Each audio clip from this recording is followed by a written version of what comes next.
పురాణమనుశాసితారం అనోరనిమయమిస్సం అనుస్మరేద్ యః సర్వస్య దాతారం అచింత్య రూపం ఆదిత్యవర్ణం తమసా పరస్తాం.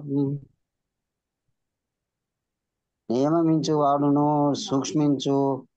సూక్ష్మము కన్నను సూక్ష్మమైన వాడను ఆ సమస్తమును పోషించు వాడును భౌతిక భావనలకు పరమైన వాడును అచింత్యుడను రూప సహితుడును అగు పరమ పురుషుని సర్వజ్ఞుని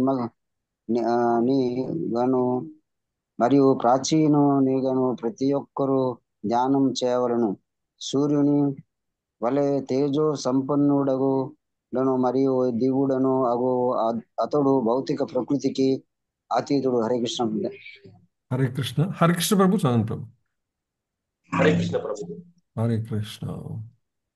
కవిం పురాణమనుశాసితారం అనోర్హనియంసం అనుస్మరేదియా సర్వస్య దాతారం అచింత్య రూపం ఆదిత్యవర్ణం తమసా పరస్తాత్.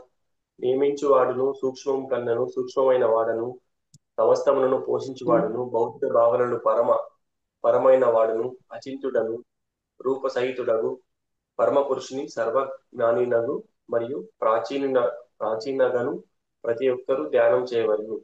సూర్యుని వలె తేజో సంపన్నుడగు మరియు దివ్యుడను అతడు భౌతిక ప్రకృతికి అతీతుడు.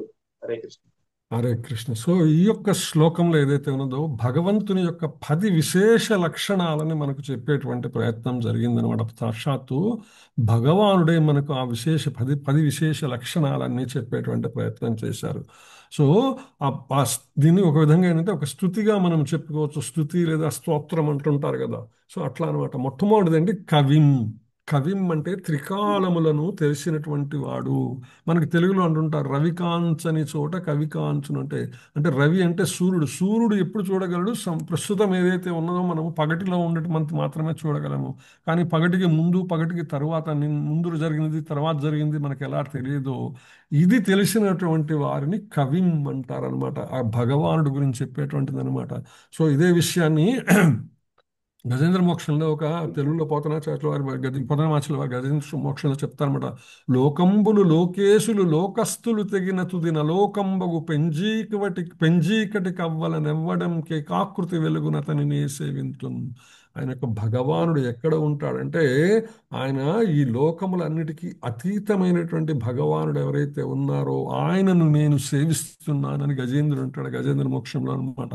సో ఆ విధంగా సకల కాలములకు అతీతుడైనటువంటి భగవానుడు ఎవరైతే ఉన్నారో త్రికాలములను తెలిసినటువంటి వాడు ఎవరైతే ఉన్నారో ఆయనని కవిం అనేటువంటి నామముతో పరమాత్మని ఇక్కడ ప్రస్తావించడం జరుగుతుంది. తర్వాత పురాణం అంటే మనం వింటుంటాం అనేక రకమైనటువంటి పురాణములు మనకు ఉన్నాయన్నమాట.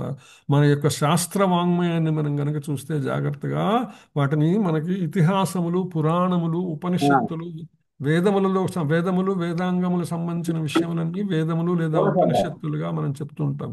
హరే కృష్ణ. ప్రభు సైలెంట్ పెట్టుకోండి ప్రభు, మ్యూట్ పెట్టుకోండి రాజమల్లి ప్రభు. ఓకే. సో పురాణం అనేటువంటిది ఏదైతే ఉన్నదో అది ప్రాచీనుడు అనమాట. అష్టాదశ పురాణములన్నిటినీ కూడా వ్యాస భగవానుడు రాశాడు.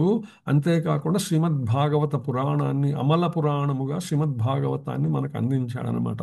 సో పురాణం అంటే అనేక కాలములలో జరిగినటువంటి విషయముల యొక్క సంకలనమే పురాణము.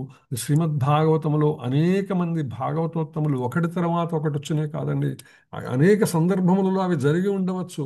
వాటన్నిటి యొక్క సంకలనమే, వాటన్నిటి ఒక చోట చేర్చి కూర్చటమే శ్రీమద్భాగవతము. అంటే పరమ భాగవతులు భగవాను యొక్క విశేష భక్తులైనటువంటి వారు ఎవరైతే ఉన్నారో వారు పరమ భాగవతులు. ఈ యొక్క అంశములన్నీ మనకు తెలియచేసేటువంటిది శ్రీమద్భాగవతం అనమాట. సో అదేవిధంగా ఇతిహాసం అంటే మనకి వాస్తవానికి మహాభారతము లేదా రామాయణము ఇవి రెండిటిని మాత్రమే మనం ఇతిహాసములు అంటాం. మిగిలిన వాటిని అన్నింటినీ పురాణములు అని చెప్తాం జరుగుతుందన్నమాట. ఇతిహాసం అంటే ఇతిహసతి, ఈ విధముగా జరిగింది. ఏదైతే జరిగిందో దాన్ని యథావిధముగా తెలియజేసేటువంటివి రామాయణము మహాభారతము రెండు కూడా ఇతిహాసాలుగా చెప్పబడతాయన్నమాట. సో మిగిలినవన్నీ కూడా ఏవైతే ఉన్నాయో శ్రీమద్ భాగవతము కానీ, వరాహ పురాణము కానీ, గరుడ పురాణము, ఇలా అన్నిటికీ పురాణములుగా మనం చెప్పుకుంటాం. ఎందుకంటే అనేక కాలములలో, యుగములలో అవి జరిగినటువంటివన్నీ సంకలనం అందులో ఉంటుంది కాబట్టి వాటిని పురాణములుగా. సో ఆ విధంగా భగవానుడు కూడా పురాణుడు అంటే ప్రాచీనుడు.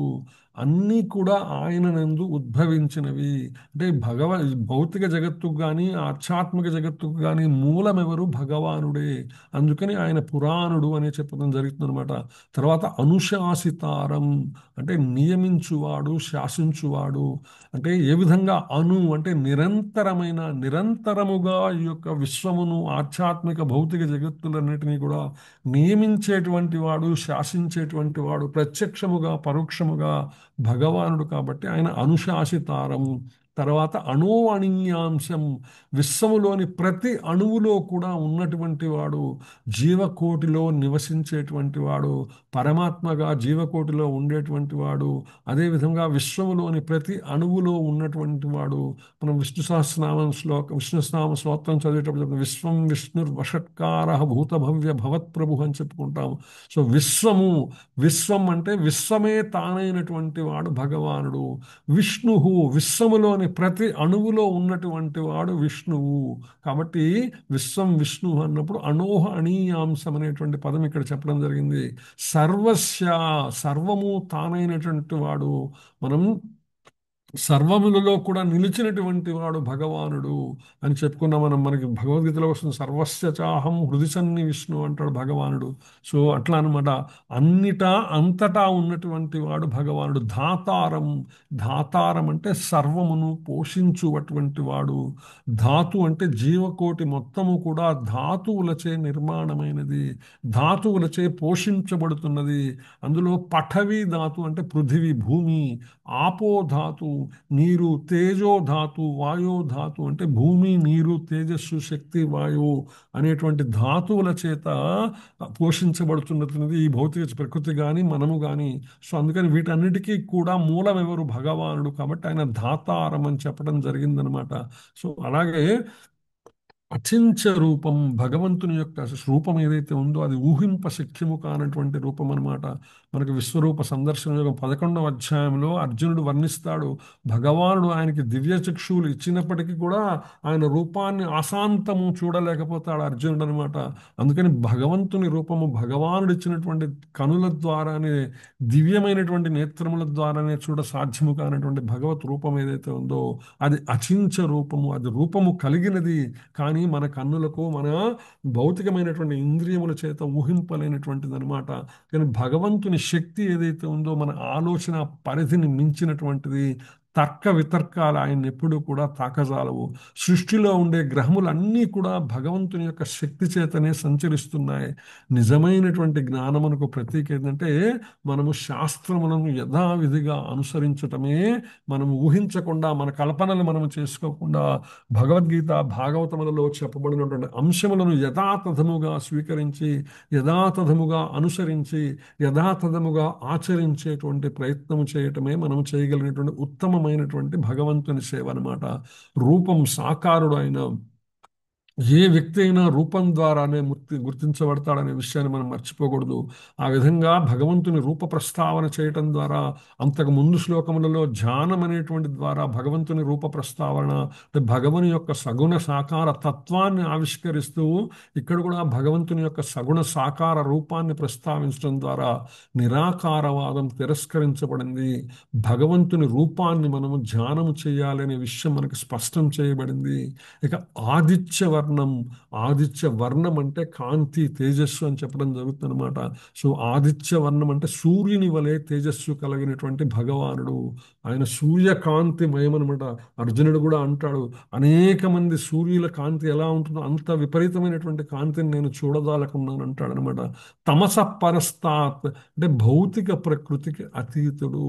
భగవానుడు సగుణ సాకారుడు అయినప్పటికీ కూడా, ఆధ్యాత్మిక భౌతిక జగత్తులో ఆయన దర్శనమిచ్చినప్పటికీ కూడా, తన రూపముతో, సహజమైనటువంటి రూపముతో ఆయన దర్శించి ఆయన తిరిగాడినప్పటికీ కూడా, ఆయన యొక్క దేహము కానీ జన్మ కానీ భౌతికమైనటువంటి దానికి, ప్రకృతికి అతీతమైనటువంటివి. భగవానుడు చెప్తాడు, జన్మ కర్మ చమే దివ్యం అనే విషయం మనందరికీ తెలిసిందే.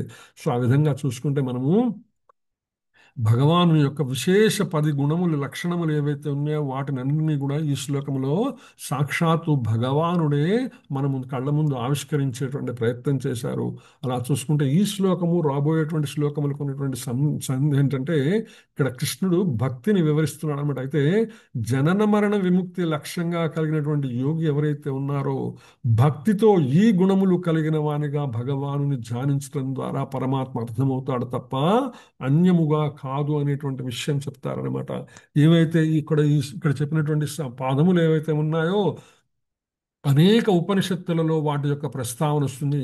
కవిం అనేటువంటి పదము ఈశావాస్య ఉపనిషత్తులో, పురాణం అనేటువంటిది కఠోపనిషత్తులో, అనుశాసితారం అనేటువంటిది బృహదారణ్యక ఉపనిషత్తులో, అనోరణీయాంశం అనుస్మరేద్య అనేటువంటి పదము ముండకోపనిషత్తులో, సర్వస్య ధాతారం అనేటువంటిది బృహదారణ్యక ఉపనిషత్తులలో, అచింత్య రూపం అనేటువంటిది మాండుక్యోపనిషత్తులో, ఆదిత్యవర్ణం తమసస్పరస్తాత్ అనేటువంటి శ్వేతాస్వర ఉపనిషత్తులలో, అంటే అనేక ఉపనిషత్తు వాక్యములని భగవద్గీతలో కూడా మనం దర్శనం చేస్తాము.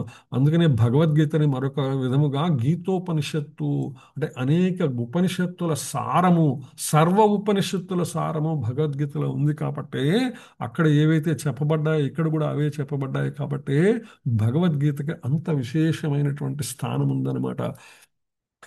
సో అలా చూసుకుంటే భగవంతుని యొక్క ఈ దివ్య నామములు, ఈ దివ్య లక్షణములు, ఈ దివ్య గుణములు ఏవైతే ఉన్నాయో మరలా మరొకసారి మనకు విష్ణు సహస్రనామంలో కూడా దర్శనమిస్తాయి. కవిం అనేటువంటి పదం మనకు సర్వ విద్వాను విశ్వక్సేనో జనార్దన వేదో వేద విదవ్యంగో వేదాంగో వేద విత్ కవి అనేటువంటి ఆ శ్లోకములో, పురాణం అనేటువంటి పదం ఏదైతే ఉన్నదో, సృష్టికి పూర్వమే ఉన్నటువంటి అనే అంశం ఏదైతే ఉన్నదో, ఉత్తరో గోపతిర్గోప్త జ్ఞానగమ్య పురాతన అనేటువంటి శ్లోకములో, అనుశాసితారం అనేటువంటి పదం ఏదైతే ఉందో, ఊర్జిత శాసన అనేటువంటి రూపములో, అరౌద్ర కుండలీ చక్రి విక్రమ ఊర్జిత శాసన అనేటువంటి శ్లోకములో, విశ్వం విష్ణు అంటే ఏదైతే అనోరణీయాంశం అనేటువంటి పదం విశ్వం విష్ణు అనేటువంటి పదముల ద్వారా మొట్టమొదటి శ్లోకంలోనే మనకు దర్శనమిస్తుంది. అలాగే సర్వస్య అనేటువంటి సర్వ శివస్థాణు భూతాధిర్నిధరవ్య అనేటువంటి ఆ యొక్క శ్లోకంలో మనకు దర్శనమిస్తుంది. ధాతారం అనేటువంటి పదం ఏదైతే ఉన్నదో అది అనాది నిధనో ధాత విధాత ధాతృత్తమ అనేటువంటి ఆ శ్లోకంలో దర్శనమిస్తుంది.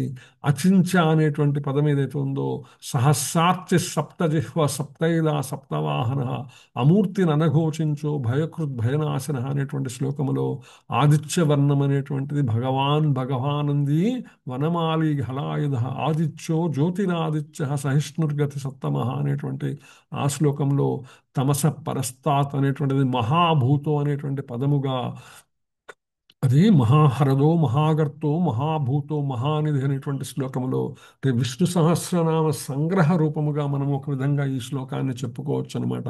సో ఆ విధంగా భగవంతుని యొక్క విశేష గుణములు ఏవైతే ఉన్నాయో ఆ గుణములను, లక్షణములు అన్నిటినీ కూడా ఒక చక్కటి శ్లోకం ద్వారా సాక్షాత్తు భగవానుడే మన కళ్ళ ముందు ఆవిష్కరించారు ఈ చక్కటి శ్లోకంలో. కవిం పురాణమనుశాసితారం అనోరణీయాంశమనుస్మరేత్య సర్వస్య ధాతారమచించ రూపం ఆదిత్యవర్ణం తమస పరస్తాత్. భగవంతుని విశేష లక్షణములు, గుణములు, ఉపనిషత్ వాక్యములు, విష్ణు సహస్రనామ సంక్షిప్త రూపము అనేక విధములుగా ఈ శ్లోకం యొక్క ప్రాముఖ్యతను మనకు తెలియచేస్తూ ఉన్నదనమాట. అది చెప్పుకుంటూ తర్వాత శ్లోకంలోకి వెళ్దాం మనం.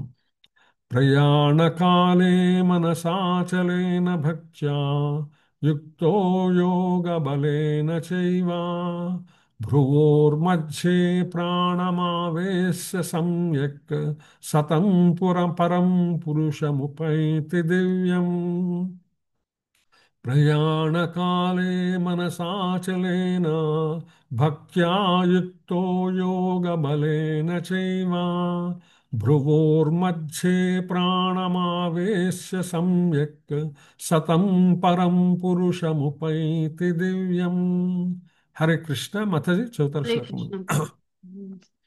ప్రయాణకాలే మనసాచలేన భక్త్యా యుక్తో యోగబలేన చైవ భ్రువోర్मध्ये ప్రాణమావేశ్య సమ్యక్ సతాం పరం పురుషముపైతి దివ్యం. శ్రీల ప్రభుపాద ద్వారా మరణ సమయమున ప్రాణవాయువును భ్రూమధ్యమున నిలిపి యోగశక్తి చే చలించని మనసుతో సంపూర్ణ భక్తిభావమును భగవానును స్మరించిన వాడు తప్పక ఆ పరమ పురుషుని పొందగలడు. హరే కృష్ణ ప్రభుజీ. హరే కృష్ణ. సరోజన మాతాజీ. హరే కృష్ణ. హరే కృష్ణ సరోజ. ప్రభుజీ. హరే దండోత్సవం కృష్ణ. ప్రభుజీ. దండకం. చదవాలా ప్రభుజీ? చదవండి మాతాజీ. శ్లోకం మీనింగ్ రెండు చదవండి. ప్రయాణకాలే మనసాచలేన భక్తాయుక్తో యోగబలేన చైవ భ్రువోర్मध्ये ప్రాణమావేశ్య సమ్యాక్ సతతం పురం పురుష ముపైతి దివ్యం. మరణ సమయం నా ప్రాణవాయువును భ్రూమధ్యమున నిలిపి యోగశక్తి చే చలించని మనస్సుతో సంపూర్ణ భక్తి భావన భగవానుని స్మరించేవాడు తప్పక ఆ పరమ పురుషుని పొందగలడు. హరే కృష్ణ ప్రభుజీ. హరే కృష్ణ. రాధామాతాజీ చదువు. హరే కృష్ణ ప్రభుజీ. ప్రణామాలు. హరే కృష్ణ. దండకం మాతాజీ. ప్రయాణకాలే మనసాచలేన భక్త్యా యుక్తో యోగబలేన చైవ భ్రువోర్मध्ये ప్రాణమావేశ్య సమ్యక్ సతం పరం పురుషముపైతి దివ్యం. మరణ సమయమున ప్రాణవాయువును భ్రూమధ్యమున నిలిపి యోగశక్తి చే చలించని మనసుతో సంపూర్ణ భక్తి భావమున భగవానుని స్మరించడివాడు తప్పక ఆ పరమ పురుషుణ్ణి పొందగలడు. హరే కృష్ణ. హరే కృష్ణ. సో ఇక్కడ యోగ మిశ్ర భక్తి గురించి చెప్పేటువంటి ప్రయత్నం జరుగుతుందన్నమాట. ఈ 10వ శ్లోకం నుంచి 13వ శ్లోకం దాకా ఏదైతే ఉన్నదో 10, 11, 12, 13 4 శ్లోకం ఉందో యోగ మిశ్ర భక్తి గురించి ప్రత్యేకించి ఈ శ్లోకంలో షట్చక్ర యోగ సాధన ఏదైతే ఉందో అంటే ప్రాణవాయువుని ఆజ్ఞాచక్రం ఏదైతే ఉందో అక్కడికి చేర్చడం అనమాట. భూమధ్యమును అంటే ఆజ్ఞాచక్రం ఉండేటువంటి స్థలము, ఆ స్థలం దగ్గరికి చేర్చడం అనేటువంటి అంశం ఏదైతే ఉందో అది ఈ శ్లోకంలో ప్రస్తావించడం జరుగుతుంది అనమాట. తదుపరి 11, 12, 13 శ్లోకములలో ఓంకార జపము, ఇంద్రియ ఉపసంహరణ, బ్రహ్మచర్యము, మనస్సును హృదయాన్ని కృష్ణుని మీద స్థిరం చేయటము, మరణ సమయంలో మనస్సుని దేవదేవునిపై స్థిరపరచము. ఇక్కడ ప్రస్తావించినటువంటి ఈ 4 శ్లోకములలో లేదా 4-5 శ్లోకములలో ప్రస్తావించినటువంటి ప్రక్రియ ఏదైతే ఉన్నదో ఇది అష్టాంగ యోగ విధానములో ఉన్నటువంటి అంతర్భాగంగా చెప్పబడింది అనమాట. ఇది సాధారణమైనటువంటి సందర్భములలో ఆచరణ సాధ్యము కాదు. కేవలము ఒక ప్రామాణికమైనటువంటి అందులో పరిణితి చెందినటువంటి గురువు యొక్క సాధనలో ఆయన యొక్క ఆధ్వర్యంలో సాధన చేసినటువంటి వారికే సాధ్యమవుతుంది. ప్రత్యేకించి ఈ శ్లోకాన్ని కనుక మనం చూసుకుంటే మరణ సమయమున ప్రాణవాయువును భృగు మధ్యమున నిలిపి ఇది ఎంతమందికి సాధ్యమవుతుంది? ఎవరైతే సంపూర్ణముగా శరీరము వదిలిపోతుంది అని శరీరముని వదిలిపెట్టవలసి వస్తుంది అనే విషయాన్ని తెలిసి శరీరములోని అన్ని అంగములు అన్ని విషయములు తమ స్వాధీనములో ఉన్నటువంటి వాళ్ళు మాత్రమే చేయగలిగినటువంటి ప్రక్రియ ఇదనమాట. యోగశక్తిచే చలించని మనస్సుతో సంపూర్ణ భక్తి భావములో భగవంతుని స్మరించేటువంటి వాడు తప్పక ఆ పరమ పురుషుని పొందుతాడు. ఇది ప్రస్తుత కాలంలో కలియుగంలో ఆచరణ సాధ్యము కానటువంటి అంశం అన్నమాట. భగవానుడు అక్కడ చెక్కినప్పటికీ కూడా సో శిలాప్రభుపాద వారు అదే విషయాన్ని మనకి ఈ యొక్క భాష్యంలో మనకి చెప్పేటువంటి ప్రయత్నం చేస్తారు. షట్చక్ర యోగం ఏదైతే ఉందో ఈ శ్లోకములో సూచించబడింది అని చెప్తున్నారు అనమాట. ప్రత్యేకించి ప్రయాణ కాలం అంటే మరణ సమయములో మనసా అచలే చలించని మనస్సు కలిగని భక్త్యాయుక్తో భక్తితో కూడినటువంటి వాడే అంటే మరణ సమయంలో భగవంతునిపై మనస్సును లగ్నము చేయటం అన్నమాట. ఇది సాధన ద్వారా మాత్రమే సాధ్యమయ్యేటువంటి విషయము. అందులో యోగ బలేన చయేవా అంటే యోగ బలముతో కూడా అంటే ఈ యోగ సాధన ఏదైతే ఉందో షట్చక్ర యోగ సాధన దాని ద్వారామే మాత్రమే మనుషుడు మరణ సమయంలో భగవానుని స్మరించగలడు. మరొక మార్గం ఏంటంటే భక్తి యోగ విధానమును అనుసరించడం ద్వారా కూడా భగవానుడు మరణ సమయంలో కూడా భగవంతుని స్మరించగలడు అనమాట. ఇది సాధన ద్వారా మాత్రమే సాధ్యమయ్యేటువంటి దివ్య యోగము. ముసలి వయసులో భక్తి మార్గం అనుసరిస్తారు అనే భావన ఏదైతే ఉందో అది ఇక్కడ పూర్తిగా చాలా మందిని మనం చూస్తూ ఉంటాం అన్నమాట. భగవద్గీత ఎవరైనా పట్టుకుంటే ఎందుకురా భగవద్గీత ఈ వయసులోనే నీకెందుకు అనేటువంటి విషయం అనమాట. వాస్తవానికి భగవద్గీత ఎవరికి చెప్పాలి అంటే భగవద్గీత అర్జునుడికి కృష్ణుడు చెప్పాడు. ఏ సందర్భంలో చెప్పాడు? తన జీవితంలో అత్యంత క్లిష్టమైన కష్టమైనటువంటి మహాభారత యుద్ధ సమయానికి ముందు అర్జునుడికి భగవానుడు చేసినటువంటి బోధన అనమాట. అంటే ఈ భౌతిక జగత్తులో కూడా ఎవరైనా సరే అత్యంత క్లిష్టమైన కష్టమైనటువంటి స్థితిని ఎదుర్కొనేటువంటి పరిస్థితి ఏదైతే ఉన్నదో అప్పుడు వాళ్ళకు చెప్పవలసినటువంటిది బోధ ఏంటి? గీతా బోధన చేయవలసింది. అంటే నా ఉద్దేశంలో నా వ్యక్తిగత అభిప్రాయం ఏంటంటే ఏదైతే టీనేజర్స్ అని మనం ఇప్పుడు అంటామో 13వ సంవత్సరం నుంచి 19వ సంవత్సరం దాకా ఉండేటువంటి వయస్సు కలిగినటువంటి పిల్లలు వాళ్ళందరికీ తప్పనిసరిగా తెలియచెప్పవలసినటువంటి జ్ఞాన శాస్త్రము భగవద్గీత. ఎప్పుడైతే భగవద్గీత వాళ్ళలో సంపూర్ణముగా నింపబడుతుందో భగవద్గీత జ్ఞానాన్ని ఆటోమేటిక్గా వాళ్ళు జీవితంలో ఎంత పెద్ద విపత్తునైనా చాలా సునాయాసముగా ఎదుర్కొని అన్ని పరిస్థితులను విజయంతో వాళ్ళు విజయాన్ని పొందగలటానికి అవకాశం ఉంటుందన్నమాట. అందుకని భగవంతునికి ఎప్పుడు కూడా మనం తాజా పూలతో పూజించాలి కానీ వాడిన పూలతో కాదు. ప్రత్యేకించి భగవద్గీత జ్ఞానం ఏదైతే ఉందో అది చిన్న వయసులో ఉన్నటువంటి వాళ్ళకి ఉద్దేశించి చెప్పబడింది కానీ పెద్ద వయసులో ఉన్నటువంటి వాళ్ళకి కాదనమాట. సో ఆ విధంగా ఈ శ్లోకం ఏదైతే ఉందో ఇక్కడ నుంచి మనము అందుకోవాల్సినటువంటి పట్టుకోవాల్సిన విషయం ఏంటంటే భక్తి యోగ సాధన ఎప్పుడో మరణించే ముందో మరణించే సమయంలోనూ కాదు, నిరంతరము కూడా భక్తి యోగ సాధన భగవంతుని గురించినటువంటి ధ్యాన సాధన ఏదైతే ఉందో అది అత్యంత ముఖ్యమైనటువంటి విషయం అనే విషయం మనం అర్థం చేసుకోవాలని శిలా ప్రభుపాద భాష్యంలో వివరిస్తారనమాట. చెప్పుకుంటూ తర్వాత శ్లోకంలోకి వెళ్దాం. యదక్షరం వేద విదో వదంతి విశంతి యద్యతయో వీతరాగాః యదిచ్ఛంతో బ్రహ్మచర్యం చరంతి తత్తే పదం సంగ్రహేణ ప్రవక్ష్యే. యదక్షరం వేద విదో వదంతి విశంతి యద్యతయో వీతరాగాః యదిచ్ఛంతో బ్రహ్మచర్యం చరంతి తత్తే పదం సంగ్రహేణ ప్రవక్ష్యే. హరే కృష్ణ. మొదటి చదువుతారు శ్లోకం. యదక్షరం వేదవిదో వదంతి విశంతి యద్యతయో వీతరాగాః యదిచ్ఛంతో బ్రహ్మచర్యం చరంతి తత్తే పదం సంగ్రహేణ ప్రవక్ష్యే. శ్రీల ప్రభుపాద ద్వారా వేద విధులైన వారును ఓంకారమును ఉచ్చరించువారును సన్యాసాశ్రమునందును మహర్షులను అగు మనుజులు బ్రహ్మమునందును బ్రహ్మమునందును ప్రవేశించుచున్నారు.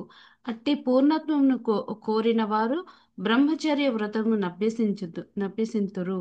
మోక్షమును గూర్చు ఈ విధానమును ఇప్పుడు నీకు నేను సంగ్రహముగా వివరింతును. హరే కృష్ణ. హరే కృష్ణ. నాకు చంద్రిక మాతాజీ చదువుతాను. హరే కృష్ణ. పంచాంగ ప్రణాం ప్రభుజీ. హరే యదక్షరం వేద విదో వదంతి విశంతి యజ్యతయో వీతరాగాః యదిచ్ఛంతో బ్రహ్మచర్యం చరంతి తత్తే పదం సంగ్రహేణ ప్రవక్ష్యే. వేద విధులైన వారును ఓంకారమును ఉచ్చరించువారును సన్యాసాశ్రమనందున్న మహర్షులను అగు మనుజులు బ్రహ్మమునందు ప్రవేశించుచున్నారు. అట్టి పూర్ణత్వమును కోరిన వారు బ్రహ్మచర్య వ్రతము అభ్యసించుదురు. మోక్షమును గూర్చు ఈ విధానమును ఇప్పుడు నీకు నేను సంగ్రహముగా వివరింతును. హరే కృష్ణ. థ్యాంక్ యూ ప్రభుజీ. హరే కృష్ణ. ఇంకెవరైనా? One more please. Hare Krishna. Hare Hare Krishna Krishna. మాత. చదవండి హరే మాత. కృష్ణ. గీతామాత యదక్షర చదవండి. Hare thank you. యదక్షరం వేదవిదో వదంతి విశంతి యద్యతదో తయో వీతరాగాః యదిచ్చంతో బ్రహ్మచర్యం చరంతి తత్తే పదం సంగ్రహేణ ప్రవక్ష్యే. వేద విధులైన వారును ఓంకారమును ఉచ్చరించు వారును సన్యాసాశ్రమం నందున్న మహర్షులను అగు మనుజులు బ్రహ్మము నందు ప్రవేశించుచున్నారు. అట్టి పూర్ణత్వము కోరిన వారు బ్రహ్మచర్య వ్రతమును అభ్యసించరు. మోక్షమును గూర్చు ఈ విధానము ఇప్పుడు నీకు నేను సంగ్రహముగా వివరించును. హరే కృష్ణ. Thank you. హరే కృష్ణ. అంతకుముందు శ్లోకంలో మనం 10వ శ్లోకంలో చెప్పుకున్నాం అన్నమాట. భగవానుడు షట్చక్ర యోగాభ్యాస విధానాన్ని గురించి ఉపదేశించారంటే ఏ విధంగా భృగు మధ్యములో ఆ యొక్క ప్రాణవాయువును నిలపాలి, యోగ సాధన ద్వారా ఎలా చేయాలనేటువంటి విషయాన్ని చెప్తూ ఈ శ్లోకం రాబోయే శ్లోకాల్లో కూడా దాన్ని మరింత వివరంగా చెప్పేటువంటి ప్రయత్నం చేస్తారు భగవానుడు. సో ఈ శ్లోకంలో ఏం చేస్తున్నారంటే ఎవరైతే విరక్తి కలిగినటువంటి భౌతిక జగత్తుపై విరక్తి కలిగినటువంటి యతులు ఎవరైతే ఉన్నారో వాళ్ళు ప్రవేశించాలి అనుకుని ప్రయత్నము చేసేటువంటి నిరాకార బ్రహ్మము గురించి వివరిస్తున్నారు అని ఇక్కడ ఈ శ్లోకములలో భగవానుడు వివరిస్తున్నారు అనే అంశాన్ని శిలా ప్రభుపాద వారు మనకి చెప్తున్నారు అన్నమాట. ఓంకారం అనేది ఏదైతే ఉన్నదో, యదక్షరం అనేటువంటిది వేద విదో నిరాకారవాదులు ఎవరైతే ఉన్నారో వారికి ఓంకారం ఏదైతే ఉందో అది పరబ్రహ్మముతో సమానమైనటువంటిదే, ఉన్నతమైనటువంటి ఆధ్యాత్మిక జ్ఞానము, భగవానునితో పరమాత్మతో సమానమైనటువంటిది అనమాట. ఈ వైదిక మార్గం అంటే వేదములను అనుసరించి చేసేటువంటి మార్గం ఏదైతే ఉందో దీనిలో ఓంకార జపము, పూర్ణ బ్రహ్మచర్యము, ఒక గురువును ఆశ్రయించి నిరాకార బ్రహ్మం గురించి తెలుసుకోవటము ఆ యొక్క శిష్య వర్గానికి ముందు నుంచే చెప్పబడుతుంటుంది అనమాట. సో ఆ విధంగా వాళ్ళు బ్రహ్మము యొక్క లక్షణాలు తెలిసి ఉంటారు. నిగ్రహ నిరాకార తత్వాన్ని గురించి వాళ్ళు అర్థం చేసుకోవటానికి ప్రయత్నం చేస్తూ ఉంటారనమాట. సో ఈ బ్రహ్మచర్య వ్రతం అనే దాన్ని శిలాప్రభుపాదుల వారు మనకు వివరిస్తూ ఈ అభ్యాసం బ్రహ్మచారుల ఆధ్యాత్మిక జీవన పురోగతికి చాలా అవసరం. అయితే ఏంటంటే సంపూర్ణంగా నేటి కాలంలో అటువంటి బ్రహ్మచర్య విధానము సాధ్యము కాదు. బ్రహ్మచర్యము అంటే బ్రహ్మమునందు చరించుట, అంటే బ్రహ్మజ్ఞానమును తెలిసి బ్రహ్మజ్ఞానములోనే నెలకొని ఉండటం అనేటువంటిది బ్రహ్మచర్యముగా చెప్పబడుతుంది. కేవలము వివాహము కాని వాడిని మనం ఏదైతే బ్రహ్మచారి అంటుంటామో అది బ్రహ్మచర్యానికి వాస్తవమైనటువంటి విషయము కాదనమాట. బ్రహ్మచర్య వ్రతం అంటే బ్రహ్మజ్ఞానము యొక్క సముపార్జనలో, బ్రహ్మజ్ఞానములో స్థితమైనటువంటి స్థితిని బ్రహ్మచర్యముగా చెప్పబడుతుంది. అంటే బ్రహ్మములో చరించేటువంటి వారు అనమాట ఎవరైతే ఉన్నారో దాని గురించి అనమాట. ప్రపంచంలో ఇప్పుడు సాంఘిక వ్యవస్థ పూర్తిగా మారిపోయింది. బ్రహ్మచర్యం అనేటువంటిది ఏదైతే ఉందో విద్యార్థి దశ నుంచే పాటించడం అనేటువంటిది ఎవరికి సాధ్యమైనటువంటిది కాదు. ఎందుకంటే సామాజికంగా వచ్చినటువంటి మార్పులు అనేకమైన, ప్రత్యేకించి విద్యా వ్యవస్థ ఏదైతే ఉందో గురుకుల విద్యా వ్యవస్థ పూర్తిగా నాశనం అయిపోయి నిర్మూలించబడి తదనుగుణంగా ఏదైతే ఆర్థిక విద్యా వ్యవస్థ అనమాట, వైదిక విద్యా వ్యవస్థ కాదు ఇప్పుడు మనం చూస్తున్నది, ఆర్థిక విద్యా వ్యవస్థని మనం చూస్తున్నాం. అంటే ఎంతవరకు ధనాన్ని సంపాదించడము, ధనాన్ని వినియోగించడము, దాన్ని మరింత పెంపొందించడం అనేటువంటి విద్యా వ్యవస్థే కానీ ఆత్మజ్ఞాన సంబంధమైనటువంటిది, జీవుని యొక్క పురోగతి జ్ఞాన సంబంధమైనటువంటిది, ఈ జ్ఞాన సంబంధమైనటువంటి దీని మూలముగా విద్యా వ్యవస్థ ఇప్పుడు లేదు. ఆ విధంగా మారిపోయిందనమాట. అందుకని ప్రపంచమంతా కూడా వివిధ జ్ఞాన శాఖలకు చాలా సంస్థలు ఉన్నాయి. అయితే ఈ బ్రహ్మచర్యము, బ్రహ్మజ్ఞాన సముపార్జన, బ్రహ్మజ్ఞాన అనుసరణ, బ్రహ్మజ్ఞాన విచారణ అనేటువంటి నియమాలను ఇచ్చేటువంటి ప్రామాణిక సంస్థ ఎక్కడా లేదండి ప్రస్తుతం. అందుకని బ్రహ్మచర్యం పాటించకుండా ఆధ్యాత్మిక జీవన పురోగతి అత్యంత కష్టమైనటువంటి విషయము ఈ యొక్క పరోక్షమైనటువంటి మార్గం ద్వారా. అందుకని కలియుగానికి ప్రత్యేకించి ఏం చెప్పబడిందంటే భగవత్ ప్రాప్తి ఏదైతే ఉందో ఈ కలియుగములో పవిత్రమైనటువంటి కృష్ణనామము తప్ప అన్య విధానము లేదు అని శ్రీ చైతన్య మహాప్రభు చాలా స్పష్టముగా ఇచ్చినటువంటి సందేశము. ఆయన కేవలం తాను ప్రకటించడమే కాదు, ఉపనిషత్తులు పురాణములు ప్రామాణికంగా చెప్తున్నారు.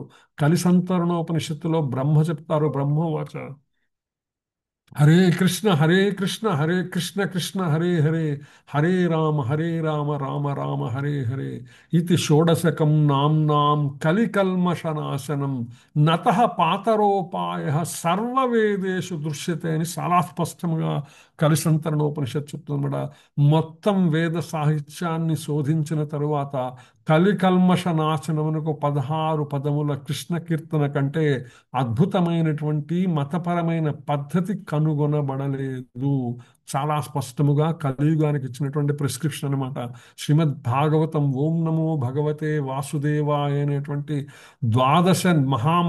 ద్వాదశాక్షరి మహామంత్రంతో మొదలైనటువంటి శ్రీమద్ భాగవతము ఒక్క శ్లోకంతో ముగిస్తుంది అనమాట. చివరి శ్లోకం ఏంటంటే కృతేయధ్యాయతే విష్ణుం త్రేతాయాం యజతో మఖై ద్వాపరే పరిచర్యాయాం కలౌ తత్ హరికీర్తనాత్. కృతయుగమున విష్ణు ధ్యానము తపస్సు వలన, త్రేతాయుగమున యజ్ఞాచరణ వలన, ద్వాపర యుగమున భగవానుని పాద పద్మ పరిచర్య వలన ఏ ఫలము కలుగుతుందో కలియుగములో కేవలము హరే కృష్ణ మహామంత్ర కీర్తనముచే లభించగలదు. కృతయుగములో త్రేతాయుగములో అనేటువంటి భక్తులందరూ అనుకుంటుండేవాళ్ళట కలియుగములో రాబోయేటువంటి వారు ఎంత అదృష్టవంతులు, కేవలం హరినామ స్మరణ చేత వాళ్ళకి కొన్ని లక్షల యజ్ఞములు, కొన్ని వేల యజ్ఞములు, కొన్ని లక్షల సంవత్సరముల తపస్సు చేసిన ఫలము లభిస్తుందా, ఎంత అదృష్టవంతులు. మనం ఈ యుగంలో పుట్టి దెబ్బతిన్నాము, కలియుగములో గనక మనం వచ్చుంటే చాలా సులభముగా భగవంతుని నామస్మరణ, కేవలం హరినామస్మరణతోనే ముక్తులయ్యే వాళ్ళం కదా అని అనుకుంటుండేవాళ్ళట. మనకి పెద్దలు చెప్తారు ఆ విషయం అనమాట. సో కానీ కలియుగములో హరినామస్మరణ పలకటానికి కూడా ఎంత ఇబ్బంది పడుతున్నామో మనకి తెలుస్తున్న విషయం అనమాట. సో ఆ విధంగా కలియుగానికి ఉద్దేశించబడినటువంటిది ఏంటి, ఇది హరినామ స్మరణే. బృహన్నారదీయ పురాణం కూడా చెప్తుంది, హరేర్నామ హరేర్నామ హరేర్నామైవ కేవలం కలో నాస్తేవ నాస్తేవ నాస్తేవ గతిరన్యథ. నిందా చెప్పాను, ఏదైనా 3 సార్లు ప్రస్తావించబడితే శాశ్వతత్వాన్ని ప్రతిపాదిస్తుందని.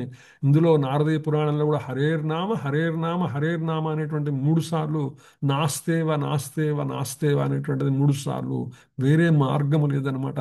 నారాయణ సంహిత కూడా చెప్తుంది, ద్వాపరీయైర్జనైర్విష్ణు పంచరాత్రైతు కేవలై కలౌతు నామమాత్రేణ పూజ్యతే భగవాన్ హరి. ద్వాపరయుగంలో ప్రజలు నారద పాంచరాత్ర విధులచే విష్ణువును పూజించాలి. అయితే కలియుగంలో ప్రజలు భగవంతుని పవిత్ర నామముల చేతనే పూజించవచ్చు అనేటువంటి విషయం నారాయణ సంహిత చెప్తుంది. నారాయణ ఉపనిషత్ చెప్తుంది, ప్రత్యగానందం బ్రహ్మపురుషం ప్రణవస్వరూపం అకార ఉకార మకార అయితే ఉంటుంది. అంతర్గత ఆనందముగు బ్రహ్మపురుషుడు అకార ఉకార మకార రూపమైనటువంటి ప్రణవస్వరూపమే. యదక్షరం అనేటువంటిది ఏదైతే చెప్పబడిందో దానికి నారాయణ ఉపనిషత్తు చెప్తుంది. అందుకని ఇందాక మనం చెప్తున్నాం, హరినామమే కడుగు ఆనందకరము మరుగవో మరుగవో మరుగవో మనసా అని హనుమాచార్య వారు అంటారు. అదే మరొక కీర్తనలో, వెక్కసమగు నీనామము వెలసులభము ఫలమధికము దిక్కై నన్నేలితివిక నవిని తీరని నా ధనమయ్యా. నాకు ఎంత వద్దనుకున్నా లభించినటువంటి అద్భుతమైనటువంటి ధనం ఏంటంటే వెక్కసమగు అద్భుతమైనటువంటి రుచి కలిగినటువంటి నీ నామము. హరే కృష్ణ కృష్ణ కృష్ణ హరే హరే, హరే రామ రామ రామ హరే హరే. ఈ యొక్క మహామంత్రం ఏంటి, వెల సులభము ఫలమధికము. ఎంత ఖర్చు అవుతుందండి ఈ నామాన్ని కొనటానికి? ఏమీ ఖర్చు లేదు, అస్సలు పైసా ఖర్చు లేదండి. ఖర్చుల వెల సులభము, ఫలము అధికము, అన్లిమిటెడ్ అనమాట. ఖర్చు సున్నా, పని ఫలము అన్లిమిటెడ్. అనంతమైనటువంటి ఆనందానుభూతిని, అనంతమైనటువంటి జన్మరాహిత్య స్థితిని ఇవ్వగలదు కేవలం హరినామమే అని అంటారు అన్నమాచార్యులు అనమాట. సో ఆ విధంగా మనం చూసుకుంటే ఈ యొక్క భగవాను యొక్క నామస్మరణ విశేషాన్ని శిలాప్రభుపాద వారు మనకి ఆవిష్కరించేటువంటి ప్రయత్నం చేస్తారు. దానికి ఉడతా భక్తిగా నేను ఏదో అన్నమాచార్య వారి కీర్తనలు 1-2 ప్రస్తావన చేశాను అనమాట. హరే కృష్ణ. సో ఆ విధంగా మనము ఇవాళ 8-11 శ్లోకం దగ్గర ఆపుకుంటున్నాం. సో ఇప్పటిదాకా మనము చెప్పుకునేటువంటి విషయములలో ఏమైనా మార్పులు చేర్పులు కానీ, లేదా ఏమైనా మీరు ఇవాళ విన్న దాంట్లో మీకు నచ్చనివి ఏమైనా ముఖ్యాంశములు ఉంటే కానీ అందరితో పంచుకునేటువంటి ప్రయత్నం చేయగలరు. హరే కృష్ణ కృష్ణ కృష్ణ హరే హరే, హరే రామ రామ రామ హరే హరే. హరే కృష్ణ. హరే కృష్ణ ప్రభు. చెప్పండి ప్రభు. హరే కృష్ణ ప్రభుత్వ ప్రణామం. హరే కృష్ణ ప్రభుజీ. ఇప్పుడు ఎవరికైనా సందేహాలు ఉంటే కనుక అడగచ్చు, లేదంటే మనం నరసింహార్త ప్రేర్ చేసుకుందాం. ఎస్ హరే ప్రభు. కృష్ణ ప్రభుజీ. హరే కృష్ణ ప్రభు. ప్రభుజీ దండ ప్రణామం ప్రభుజీ. బాగా చెప్పారు ప్రభుజీ. క్లాస్ బాగుంది ప్రభుజీ ఈరోజు. అది గొంగలి పురుగు ఎగ్జాంపుల్ చెప్పారు కదా ప్రభుజీ అక్కడ ఫస్ట్ శ్లోకంలో. అది బాగుంది ప్రభుజీ. అంటే ఎస్ ప్రభు. సీతకొక చిలుకగా మారాలి అనుకున్నప్పుడు అది అలా ప్రవర్తిస్తున్నాం. అది బాగుంది ప్రభుజీ. తర్వాత ప్రభుజీ జపము స్మరణ ఈ రెండు చేయడం వల్ల చంచలమైన మనస్సు స్థిరంగా ఉంటుంది అనేది నాకు అర్థమైంది ప్రభుజీ. బాగుంది ప్రభుజీ. హరే కృష్ణ ప్రభుజీ. హరే కృష్ణ ప్రభు. హరే కృష్ణ ప్రభుజీ. ప్రణామాలు ప్రభుజీ. దండత్ కలియుగానికి హరినామాన్ని గురువులు 3 సార్లు చెప్పింది అంత కరెక్ట్ గా ఉంటది అన్నది చెప్పారు ప్రభుజీ. అంటే 3 సార్లు చెప్తున్నట్టు అది ఖచ్చితంగా మనం పాటించాలి అనేది బాగా చెప్పారు ప్రభుజీ. అంటే ఈ కలియుగానికి ఇంకా హరినామాన్ని తప్ప ఇంకా ఏం లేదు మనకు. ఇదే మంచి అది ప్రభుజీ. ఇంకొక డౌట్ ప్రభుజీ, వేరే టెంపుల్కి వెళ్ళినప్పుడు మనం కొబ్బరికాయలు తీసుకెళ్తాము, అక్కడ కొడతా ఉంటారు కూడా కదా అన్ని టెంపుల్, ప్రతి టెంపుల్ ఎక్కడ పోయినా కూడా మామూలుగా శివాలయం కానీ ఆంజనేయ ఇస్కాన్ కు అంత ఇస్కాన్ లో ఎందుకు ప్రభుజీ కొబ్బరికాయలు ఎప్పుడు మాతాజీ మీకు అందరికి మంచి క్వశ్చన్ మాతాజీ. మీకు అందరికి తెలియనటువంటి ఒక ఒక ఒక ఒక రకమైనటువంటి కదిలించేటువంటి చెప్తాను మీకు. కొబ్బరికాయ కొట్టడం అనేది సనాతన ధర్మంలో ఏ శాస్త్రంలో కూడా చెప్పబడలేదు మాతాజీ. సింపుల్. ఏ శాస్త్రంలో కూడా చెప్పబడలేదు. ఇది మనకి కొబ్బరికాయ కొట్టేటువంటి విధానం మనకి ఎక్కడి నుంచి వచ్చిందంటే, మనకి మీరు అందరూ ఆశ్చర్యపోతారు చెప్తే, ఏందైంది ఇట్లా చెప్తున్నారు అని అనుకుంటారు, కానీ వాస్తవం ఇదనమాట. మీరు ఏదైనా ఒక శాస్త్రంలో కొబ్బరికాయ కొట్టచ్చు అనేటువంటి శాస్త్రాన్ని ఏదైనా ఒకటి చూపించండి మనకి సనాతన ధర్మంలో. నాకు ఎక్కడా ఉండదు. ఈ కొబ్బరికాయ కొట్టే సంస్కృతి మనకి పార్సీల నుంచి వచ్చింది. పార్సీలు అంటే మీకు తెలుసో తెలీదు, ఇరాన్ అంటారు కదా. ఇప్పుడు ఇరాన్ నుంచి చాలామంది వలస వచ్చారు భారతదేశానికి. వాళ్ళని పార్సీలు కొన్ని వందల సంవత్సరాల క్రితం వాళ్ళు వలస వచ్చారనమాట. ఆ వలస వచ్చినప్పుడు వాళ్ళు తీసుకొచ్చినటువంటి వాళ్ళకి ఏంటంటే మనకేంటంటే కొబ్బరి బోండాన్ని మనం ఏదైతే ఉండదో కొబ్బరి బోండా ఉంటాం కదా, దాన్ని వాడతాం మన యొక్క సనాతన ధర్మంలో వైదిక కర్మలలో దాన్ని ఆచరించడం ఉంది. కానీ కొబ్బరికాయ కొట్టడం అనేది సనాతన ధర్మంలో లేదు. స్పష్టంగా మీరు నోట్ చేసుకోండి. అది ఎక్కడ, అందుకే దాని గురించి ఇంకా ఆలోచన అనవసరం. అది హరే కృష్ణ. ఓకే ప్రభుజీ. అదే బోండాలు అయితే అదే అభిషేకం చేసినట్టు వాడుతుంటారు, కానీ ఇది వాడుతుంటారు. కొబ్బరికాయ కొట్టడం అనేది లేదు మాత్రం సనాతన ధర్మంలో లేదు, ఎక్కడా లేదు, ఏ శాస్త్రంలో చెప్పబడలేదు. హరే కృష్ణ. సత్యనారాయణ స్వామి వ్రతం అప్పుడు కొడతారు కదా ప్రభుజీ. మాతాజీ మంచి పాయింట్ చెప్పారు మీరు.